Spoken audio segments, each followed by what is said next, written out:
ജപാകുസുമസങ്കാശം കാശ്യപേയം മഹാദ്യുതിം തമോഗ്നം സർവപാപഘ്നം ഭാസ്കരം പ്രണമാമ്യഹം. സർവപാപങ്ങളെയും നശിപ്പിക്കുന്ന ഭാസ്കരനെ, ദിവാകരനെ, അർക്കനെ, സൂര്യനെ ഞാനിതാ പ്രണമിക്കുന്നു. ഞങ്ങൾ ജ്യോതിഷികൾ ആദ്യത്തിനെ പ്രണമിച്ചുകൊണ്ടാണ് ഞങ്ങളെ കവടിക്കരി ആരംഭിക്കുക. ഓം മൂർത്തിത്വേ പരികൽപ്പിത ശശഭൃതോ പത്മാപുനർജന്മനാം ആത്മീയത്യാത്മവിദാം ക്രതുശ്ച യജതാം ഭർത്താമര ജ്യോതിഷാം ലോകാനം പ്രളയോദയ സ്ഥിതിവിപുശ്ചാനേകഥ യശ്രുതൗ വാചം ന സ ദധാതു നൈകകിരണ ത്രൈലോക്യ ദീപോ രവി. ഈ മന്ത്രം 3 തവണ ഉച്ചരിച്ചു കൊണ്ടാണ്, ചൊല്ലിക്കൊണ്ടാണ് ജ്യോതിഷികൾ തങ്ങളുടെ കവടിക്കര ആരംഭിക്കുക. സൂര്യന് ശിവനാകുന്നു. അർക്ക ശംഭു, സൂര്യനെ കൊണ്ടാണ് ശിവനെ ചിന്തിക്കുക. ആ ശിവൻ്റെ ജ്ഞാനമയമായ രൂപമാകുന്നു ഏത് രൂപം? ദക്ഷിണാമൂർത്തി രൂപം. ദക്ഷിണാമൂർത്തി സ്വാമിയെയും ഞങ്ങൾ എന്തു ചെയ്യുന്നു? രാശിക്കാലത്തിലേക്ക് ക്ഷണിക്കുന്നുണ്ട്.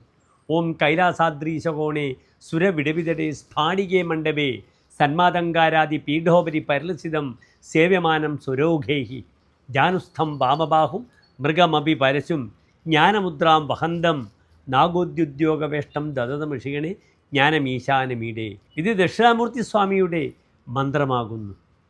ഏതായാലും നാം ഇപ്പോൾ ചർച്ച ചെയ്യുന്ന വിഷയം ആദിത്യൻ്റെ ചിങ്ങൻ രാശിയിലേക്കുള്ള പ്രയാണമാണ്. ആദിത്യൻ ചിങ്ങൻ രാശിയിലേക്ക് പ്രവേശിക്കുകയാണ്. കൊല്ലവർഷം മലയാള വർഷം 1202 ആരംഭിക്കുകയാണ്. അതായത് ഇംഗ്ലീഷ് കലണ്ടർ പ്രകാരം 2026 ആഗസ്റ്റ് മാസം 17-ാം തീയതി തിങ്കളാഴ്ച ചിത്ര നക്ഷത്രത്തിൽ വെളുത്തപക്ഷത്തിലെ പഞ്ചമി തിഥിയിലാണ് ചിങ്ങരവി സംക്രമം. വളരെ നല്ല ഒരു ദിനത്തിലാണ് ചിങ്ങരവി സംക്രമം വരുന്നത്. എല്ലാ പ്രിയപ്പെട്ട പ്രേക്ഷകർക്കും ഒരു സമൃദ്ധമായ ചിങ്ങമാസം, പുത്തൻ തിരുവോണം വരുന്ന ചിങ്ങമാസം ആരംഭിക്കുകയാണ്. അതിൻ്റെ എല്ലാവിധ ശുഭാശുഭ ഫലങ്ങളും എൻ്റെ പ്രിയപ്പെട്ട പ്രേക്ഷകർക്ക് ലഭിക്കട്ടെ ഈ പൊന്നിൻ ചിങ്ങവർഷത്തിൽ നിന്ന് ഞാൻ ആശംസിക്കുന്നു.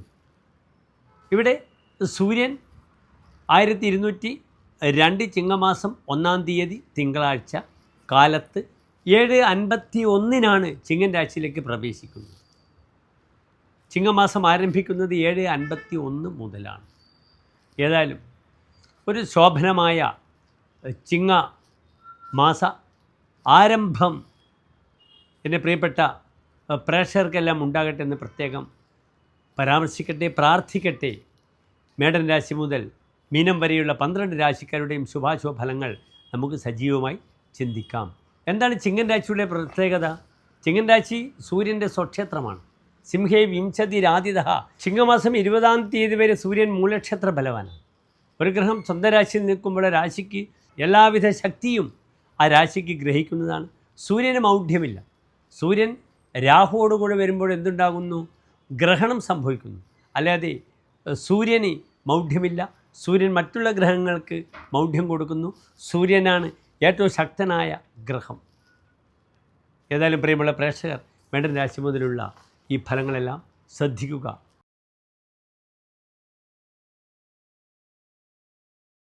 അശ്വതി ഭരണി കാർത്തിക നക്ഷത്രത്തിൻ്റെ ആദ്യത്തെ 15 നാഴിക വരുന്ന രാശിയാണ് മേടൻ രാശി. ഈ 2.25 നക്ഷത്ര സമൂഹം മേടൻ രാശി. ഈ മേടൻ രാശിയുടെ പ്രത്യേകത എന്താണ്? സൂര്യൻ്റെ ഉച്ചക്ഷേത്രമാണ് മേടൻ രാശി. സൂര്യൻ മേടം 10-നാണ് അത്യുച്ചം. മേടൻ രാശിയിലേക്ക് സൂര്യൻ പ്രവേശിക്കുന്നതാണ് സൂര്യൻ്റെ ഉച്ചക്ഷേത്രമാണ്. ഇവിടെ സൂര്യൻ മേടൻ രാശിക്കാർക്ക് നിൽക്കുന്നത് അതിശക്തമായ 5-ാം ഭാവത്തിലാണ്. 5-ാം ഭാവം പാപഗ്രഹങ്ങളെ സംബന്ധിച്ചോളം അത്ര നല്ലതാണോ? നല്ലതല്ല. പക്ഷേ സൂര്യൻ സ്വന്തം ക്ഷേത്രത്തിൽ 5-ാം ഭാവത്തിൽ നിൽക്കുമ്പോൾ അതിൻ്റേതായ ഗുണങ്ങൾ ഏതെല്ലാം വിഷയത്തിലുണ്ടാകാം. സന്താന വിഷയത്തിലുണ്ടാകാം, ബൗദ്ധികമായ വിഷയത്തിലുണ്ടാകാം. പല ഉത്തരവാദിത്തങ്ങളും വളരെ ശ്രദ്ധാപൂർവം തിരഞ്ഞെടുക്കുവാനുള്ള യോഗമുണ്ടാകാം. കാരണം 5-ാം ഭാവം എന്താണ്? പ്രജ്ഞ, മേധ, പ്രതിഭ, ബുദ്ധി, പ്രതിഭ, വിവേകശക്തി, നല്ലതും തിന്മയെയും തിരിച്ചറിയുവാനുള്ള കഴിവ്, പുരാതനം പുണ്യം, പൂർവികമായ പൂർവ്വജന്മത്തിലുണ്ടായ പുണ്യങ്ങൾ, മന്ത്ര അമാത്യ തനൂജാഹ, സന്താനങ്ങൾ, മന്ത്രം, മന്ത്രിപ്പണി, സൗമനസ്യം, നല്ല മനസ്സ്, ഇതൊക്കെയാണ് 5-ാം ഭാവം കൊണ്ട് ചിന്തിക്കേണ്ടത്. അതിനാൽ മേടൻ രാശിക്കാർക്ക് സൂര്യൻ വളരെ നല്ലതാണ്. ഉദരരോഗത്തെ, വൈറസ് സംബന്ധമായ രോഗത്തെ ശ്രദ്ധിക്കണം. കാരണം സൂര്യനോടുകൂടി 5-ാം ഭാവത്തിൽ കേതുവാണ് നിൽക്കുന്നത്. 5-ാം ഭാവം ജ്യോതിശാസ്ത്രപ്രകാരം നിങ്ങളുടെ ജഠരമാകുന്നു, വയറാകുന്നു. അത് കേതുവോടുകൂടെ നിൽക്കുമ്പോൾ ഉദര സംബന്ധമായ രോഗങ്ങൾ വളരെയധികം ശ്രദ്ധിക്കേണ്ട സമയമാണ് ഈ ഒരു മാസം. പെട്ടെന്ന് അപ്പൻഡിക്സ് അല്ലെങ്കിൽ വയറസംബന്ധമായ രോഗങ്ങൾ എല്ലാം തന്നെ വളരെ ശ്രദ്ധിക്കണം. ഗ്യാസ്ട്രിക്കായ ബുദ്ധിമുട്ടുകൾ, പെട്ടെന്ന് ബുദ്ധിമുട്ടുകൾ ഉണ്ടാകും. ഏതായാലും ബൗദ്ധികമായ തലത്തിൽ വളരെയധികം ഗുണങ്ങൾ, സന്താന വിഷയത്തിലേക്ക് വളരെയധികം നല്ല മാറ്റങ്ങളൊക്കെ ഉണ്ടാകാം. കാർഷിക മേഖലയിൽ പ്രവർത്തിക്കുന്നവർക്ക് കൃഷിസംബന്ധമായ വിഷയങ്ങൾക്കൊക്കെ ചിങ്ങമാസം കൃഷിയുടെ ആരംഭമാണ്, വളരെ നല്ലതാണ്. ഏതായാലും മേടൻ രാശിക്കാർക്ക് ഈ ഒരു മാസം 5-ൽ നിൽക്കുന്ന ആദിത്യൻ വലിയ ബുദ്ധിമുട്ടുകളൊന്നും ഉണ്ടാകില്ല. പല വലിയ ഉത്തരവാദിത്തങ്ങളും ഏറ്റെടുക്കുക, അതിലൂടെ ധനസമാഹരണം അല്ലെങ്കിൽ ധനം ലഭിക്കുന്ന സമയമാണ്. അന്യനെ വഞ്ചിക്കുവാനുള്ള ഒരു ത്വര ഉണ്ടെങ്കിൽ അത് മാറ്റി വെക്കേണ്ടിയിരിക്കുന്നു. 5-ാം ഭാവത്തിൽ സൂര്യൻ വരുമ്പോൾ എന്താണ് ഫലം പറഞ്ഞിരിക്കുന്നത്? അസുതോ ധനവർജിത സ്ത്രികോണ എന്നാണ് വരാഹമിഹര ഹോചാര്യർ ഫലം പറഞ്ഞിരിക്കുന്നത്. അസുതഹ സന്താന വിഷയങ്ങൾക്ക് ബുദ്ധിമുട്ടുകൾ, ധനവർജിത ധനം കൈവിട്ടു പോകും. പക്ഷെ ഇവിടെ സന്താന വിഷയത്തിലേക്ക് സ്വന്തം ക്ഷേത്രത്തിൽ ബലവാനായ സൂര്യനായതുകൊണ്ട് വലിയ ബുദ്ധിമുട്ടുകൾ വരില്ല. എങ്കിലും ചമത്കാരി ചിന്താമണിയിൽ ഇപ്രകാരം പറഞ്ഞിരിക്കുന്നു: സുതസ്ഥാനകയെ പൂർവ്വജാപത്യതാപി. 5-ൽ സൂര്യൻ വരുമ്പോൾ ആദ്യ സന്താനത്തിന് ബുദ്ധിമുട്ടുണ്ടാകും. ആദ്യ സന്താനം പ്രതി ഭയങ്കര മനസ്സ് തപിക്കും. പക്ഷേ ഇവിടെയും സ്വന്തം ക്ഷേത്രത്തിൽ, മൂലക്ഷേത്രത്തിൽ ബലവാനായി നിൽക്കുന്ന സൂര്യനാണ്. മറ്റ് പല ക്ഷേത്രങ്ങളിൽ വന്നാലാണ് അപ്രകാരമാണ് ബുദ്ധിമുട്ടുകൾ പറയേണ്ടത്. സന്താനപതിയായ ഗ്രഹം സന്താന സ്ഥാനത്ത് ബലവാനായി നിൽക്കുന്നു. കുശാഗ്രീയ ബുദ്ധി രവോ മന്ത്രവിദ്യ.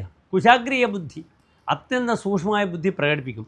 അതിനാൽ പഠിതാത്മാക്കൾക്കും നല്ല കൺസൾട്ടൻസിനൊക്കെ സൂക്ഷ്മമായ ബുദ്ധി ഉപയോഗിച്ച് കൊടുക്കാം. പഠിതാക്കൾക്ക് തങ്ങൾക്ക് പഠന വിഷയത്തിൽ വളരെയധികം ആനുകൂല്യങ്ങൾ ലഭിക്കുക, അത് ഉപയോഗപ്പെടുത്താൻ കഴിയുക. മന്ത്രവിദ്യ, മാന്ത്രികമായ വിദ്യ അഭ്യസിക്കുന്നവർക്ക് വളരെ നല്ലതാണ്. മന്ത്രവിദ്യ അഭ്യസിക്കാൻ ഉദ്ദേശിക്കുന്ന മേടൻ രാശിക്കാർക്ക് മാന്ത്രികമായ പ്രവർത്തനങ്ങളിലൂടെ തന്നെ വളരെയധികം മികവ് തെളിയിക്കാം. അല്ലെങ്കിൽ നല്ല തിരുമേനിമാർക്കൊക്കെ തന്നെ തങ്ങളുടെ കർമ്മമേഖലയിൽ അനായാസം വളർന്ന് നല്ല പേരും പ്രശസ്തിയും ഉണ്ടാക്കാം. വലിയ വലിയ ഉത്തരവാദിത്തങ്ങൾ ലഭിക്കാം.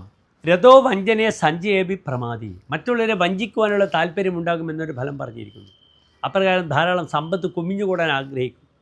മൃതി ക്രോഡരോഗാദിജ ഭാവനീയ. ഉദരരോഗം കൊണ്ട് വളരെയധികം ബുദ്ധിമുട്ടുകൾ വരും. അതിനാൽ ശാരീരിക വിഷയങ്ങൾ ശ്രദ്ധിക്കുക. മന്ത്രസ്ഥാനത്ത് നിൽക്കുന്നുണ്ട്. ആദിത്യ ഹൃദയ മന്ത്രം നിർബന്ധമായും ജപിക്കുക. ഓം നമഃ ശിവായ എന്ന പഞ്ചാക്ഷരി മന്ത്രം ജപിക്കുന്നത് വളരെയധികം ഉത്തമമാണ് ഈ ഒരു മാസത്തിലെന്ന് അറിയുക. ശിവക്ഷേത്ര ദർശനം തന്നെയാണ് ഏറ്റവും നല്ല പരിഹാരം. നന്ദി, നമസ്തേ.